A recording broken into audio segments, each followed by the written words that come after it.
welcome back to the deep dive. We're diving deep into ADHD this time. Oh, ADHD. And specifically, we want to look at the causes, Okay. the symptoms, and then also how it's managed. Yeah. And we're using a few different sources for this one. Okay. We've got Wikipedia, we've got psychiatry.org, and then we're also looking at a little excerpt from ADHD Uncovered, a comprehensive guide to symptoms, diagnosis, and management. Interesting. Yeah. So if you guys are into this deep dives, make sure you hit like, subscribe, share with your friends, and definitely let us know what you want us to cover next in the comments. Yeah, I'm excited for this one. Yeah, me too. This should be fun.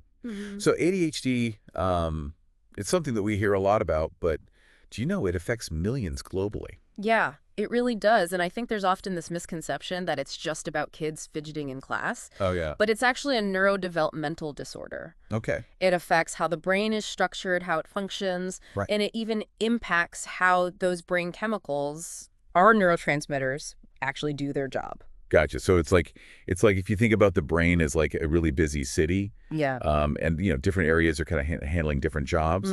But with ADHD, it's like there's a traffic jam going on, Okay. and specifically in an area called the prefrontal cortex, Right. which is sort of like the central planning office of this busy city. Yeah, I like that analogy. Yeah, the prefrontal cortex, that's the part of your brain that's involved in planning, organization, making decisions, Yeah. all those executive functions we talk about. Oh, wow. So yeah, when ADHD affects this area, it can make it really challenging to stay on track. Oh, man, that's like trying to get anywhere in LA during rush hour. Right.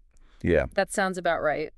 So then that brings us to those hallmark characteristics of ADHD: Right. inattention, hyperactivity, and impulsivity. The trifecta. Yeah, right. Yeah. It sounds kind of chaotic, right? It can be, yeah. And it actually gets really interesting when we start to see how these symptoms are different in kids versus adults. Yeah, that's right. Because it's kind of like different versions of the same play, you know? So for example, inattention in a child might look like daydreaming during story time Right. or having trouble following instructions. Okay. But for an adult, it could show up as constantly misplacing keys or just feeling overwhelmed by a never-ending to-do list. So it's not always like you're just bouncing off the walls kind of thing. Right. It's not always the stereotypical image we might have. Okay. When we think about hyperactivity in children, we do often think of that physical restlessness, right? Fidgeting or talking nonstop. Right. But for an adult, Yeah. it might be more of an internal restlessness, Right. like a mind that just won't quit, you know, always buzzing with thoughts even when they're trying to relax. And impulsivity, does that change as well? Absolutely. Yeah, for a child, it might be blurting out answers in class or acting without thinking things through. Okay. But for an adult, that same impulsivity could lead to interrupting in conversations Okay. or maybe making those rash decisions that they later regret. Gotcha. And so it's also important to note Yeah, that not everyone experiences all three of these things that's right. in the same way. It's a spectrum. Yeah. Some people have what we call a combined presentation, Okay. where they experience both the inattention and the hyperactivity impulsivity. Okay. And then others might mainly struggle with inattention, which was previously known as ADD. Oh. So it's really important to recognize that there are different subtypes of ADHD. It's kind of like if you have like 100 tabs open Yeah, in your browser, in your brain, that's a good way to think about it, yeah. and you're trying to process everything at once. You're trying to do it all at the same time. Yeah. Okay, so let's move on to diagnosis. Okay. So it's not like as simple as just taking a blood test or something. You're right. There's no single test that can diagnose ADHD. Okay. It really involves a comprehensive evaluation, looking at a lot of different factors. Okay. So clinicians, they'll observe the individual, talk with them, Right. interview their family members, maybe teachers. Gotcha. And sometimes they'll use rating scales to get a better understanding of the individual's symptoms and how they're impacting their life. And there are also some criteria that need to be met for that official diagnosis, right? Yes, that's right, according to the DSM-5. Okay. Which is like the big book of mental health diagnoses. Yeah. The symptoms need to have been present before the age of 12. Okay, so before age 12. Yeah. All right, so it sounds like a lot of work goes into diagnosing this, huh? It can be, yeah. It's like piecing together a puzzle, right? Yeah. You need all the pieces to get the full picture. Right, and then also ADHD, it doesn't always show up all by itself. Right. You're exactly right. We often see what we call comorbidities. Comorbidities, yeah. Meaning ADHD often occurs alongside other conditions.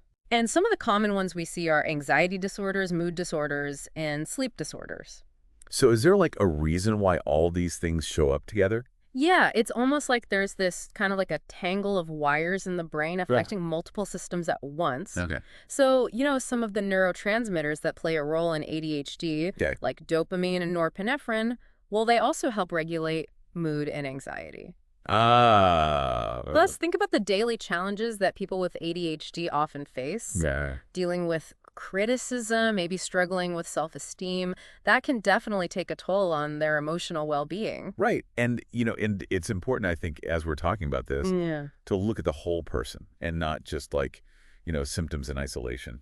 Absolutely. A holistic view is so important in understanding and treating ADHD effectively. And that's a good place to stop for part 1. Oh, okay. We'll pick back up with part 2, same time next week. See you then. All right, see ya.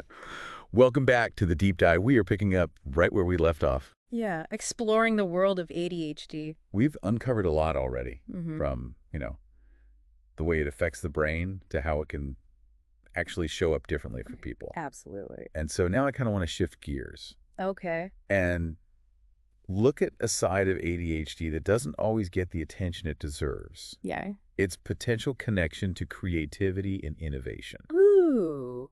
I like that, yeah. It's kind of like a superpower in disguise. I like that analogy. It really is, Yeah. because think about it. Yeah. A lot of individuals with ADHD, they possess these remarkable creative abilities. Okay. They think outside the box. Mm-hmm. They're natural problem solvers. Yeah. And they have this incredible drive to explore new ideas. It's like their brains are constantly coming up with new possibilities, new connections. That's a great way to put it. Yeah, their minds are always active. Yeah. And the same traits that might make it hard to focus on routine tasks can also be the fuel for incredible ingenuity. It's like their brains are wired for innovation, would you say? Absolutely. I think that's a great way to put it. And, if you look back through history, there are so many examples of brilliant minds Oh, yeah. who are believed to have had ADHD. Right. Entrepreneurs, artists, musicians. Inventors. Yeah, all these people who saw the world a little different. Exactly. They challenge conventional thinking. Right. So is there actually like scientific evidence Yeah. that backs up this connection between ADHD and creativity? There's a growing body of research. Right. And while it's still ongoing, some studies suggest that individuals with ADHD might have enhanced divergent thinking abilities. Divergent thinking, what is that? So divergent thinking is basically the ability to generate multiple ideas and solutions to a problem. Okay. So instead of just focusing on one right answer, divergent thinkers can explore a wide range of possibilities. So it's like a constant brainstorming session going on in their heads. Exactly. And, it can be a bit overwhelming at times. Right. But it also fuels that drive to experiment, to push boundaries, and to come up with those novel solutions.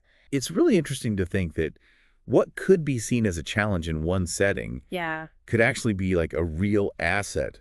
Absolutely. think. It's all about context and finding the right environment. Yeah, and it really highlights the idea of neurodiversity. Absolutely. It's about recognizing that different brains work in different ways and that those differences can lead to unique strengths and talents. Yeah. Instead of viewing ADHD solely as a deficit, Right. we can reframe it as a potential advantage. Yeah, especially in fields that value creativity and innovation. Exactly. And I think it's all about finding the right environment and providing the support and structure that's needed to really harness those strengths. So now, looking ahead, Okay. what's on the horizon for ADHD research?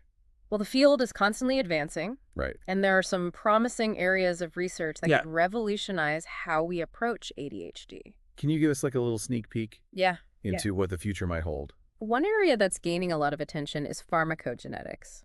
What? Pharmacogenetics, it's a mouthful, I know. Yeah. But basically, it's the study of how genes influence a person's response to medications. So like personalized medicine Exactly. for ADHD. That's a great way to put it. Wow. So by analyzing a person's genetic makeup, Okay. healthcare providers could potentially predict how they might respond to different ADHD medications. And that would help. Yeah, it could help minimize side effects and really maximize the effectiveness of the treatment.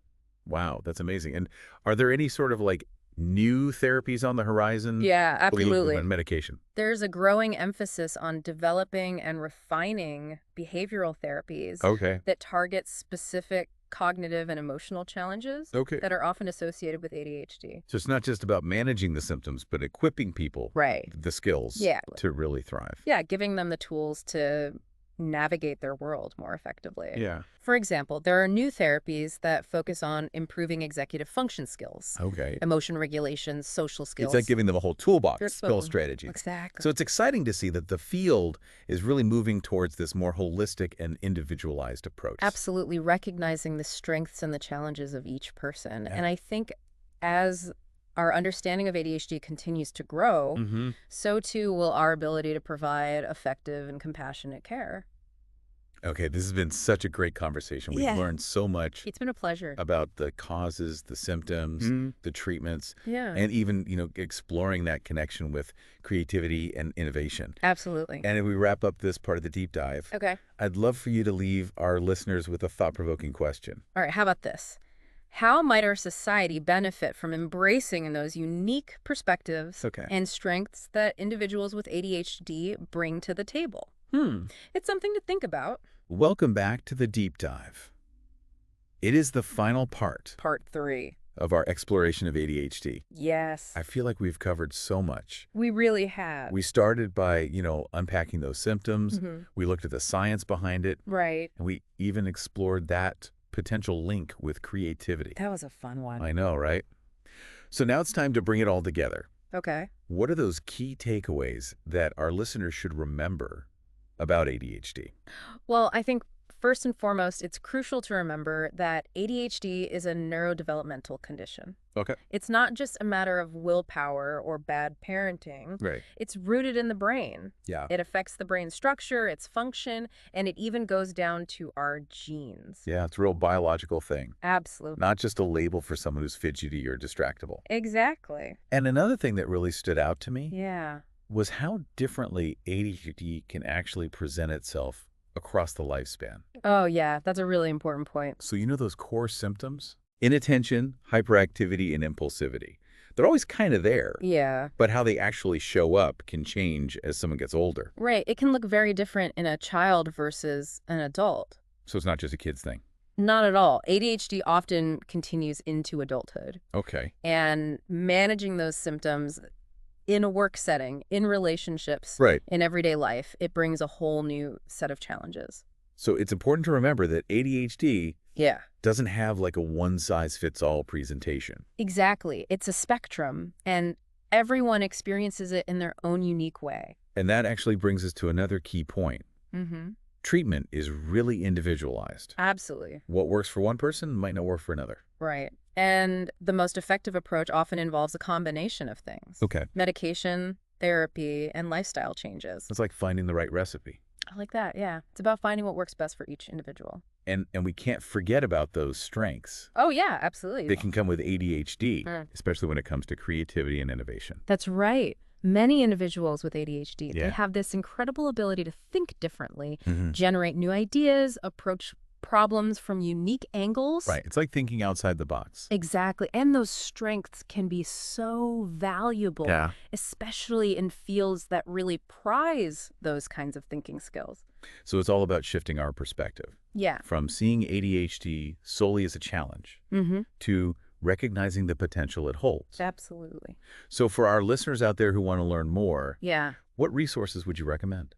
Well, CHAD, Okay. the Children and Adults with Attention Deficit Hyperactivity Disorder Organization, Okay. is an excellent place to start. Okay. They offer a wealth of information, support groups, Mm-hmm. educational materials for individuals with ADHD and their families. That's great. And then there are also professional organizations like Mhm. the American Psychiatric Association, the American Academy of Pediatrics. They're great resources for evidence-based information. And we always encourage our listeners to consult with qualified healthcare professionals Yes, absolutely. for, that personalized guidance and support. It's about finding the right team to help navigate this journey. We've reached the end. It's gone by so fast. I know, right? Of our deep dive into ADHD, Mm-hmm. it's been amazing to explore the science, the challenges, Yeah, and also the potential absolutely. that comes with this condition. Thank you for having me. It's been a pleasure. And as always, Yes. we want to encourage our listeners to like, Yes. share, subscribe to Visions Beyond We love having you here. for more insightful deep dives. And we want to hear from you. Yes. Let us know in the comments what other topics you'd like us to explore. Absolutely. And until next time, Yeah. keep asking questions Keep learning. and keep embracing Yes. the amazing diversity of the human mind. See you next time. See ya.